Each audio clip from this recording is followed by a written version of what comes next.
human beings underestimate dramatically is their capacity to get great at something if they're totally immersed in it, totally laser focused on something.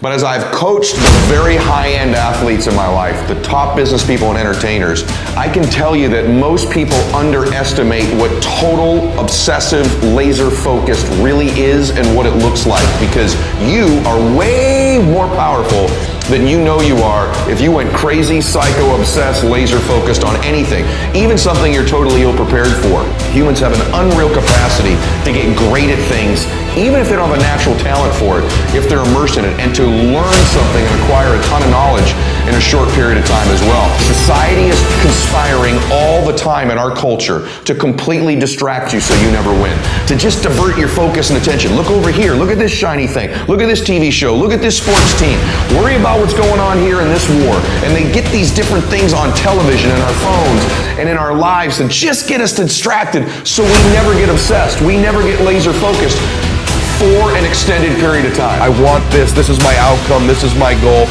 Like, how bad do you want? Do you want it as bad as breathing? Do you want it as bad as anything you ever wanted in your life? And if you calibrate it at the highest enough levels, what I found is the people that are the hungriest, they find a way. When you know why you want something, when it's desperation, the power of being desperate is something that most people avoid. They think desperation is a weakness. And I'm here to tell you, desperation is one of the most powerful emotions you could possibly possess, because when you're desperate, you find reserves and reservoirs of ideas, talents, and a strength that you don't know you have when you find yourself in a desperate situation. So ironically, the one thing most people avoid in their life, hunger, which is caused by being desperate. When you're starving, you become desperate. Think of somebody who's starving on the street. They've got to, how resourceful would you get if your children were literally starving and you had to feed them, right? So the number one thing we need more than anything to win is hunger, which comes from a state of desperation. Yet we're constantly trying to comfort ourselves in the real world to avoid the state of being desperate. On it's so bad that you're desperate for it. See, in a fight, you show me two people. This is why it's so hard to repeat as a champion in the fighting game.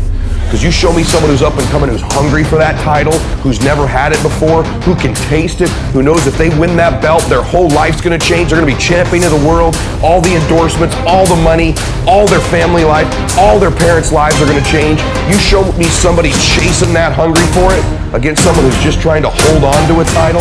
And that's why most of the time the challenger beats the champ. It's hard to repeat as a champion because the hunger goes down just a little bit.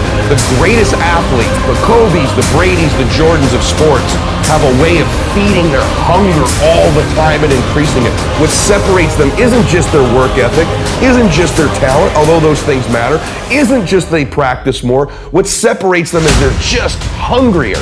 They somehow find a way as they climb up the ranks and win championships to get even hungrier for more, where 99% of the athletes lose just a little bit of their edge once they get that first championship, that first pro contract, that first big amount of money, that first world championship. They just lose their hunger a little bit. And then there's the elite. They get hungrier. It feeds the beast.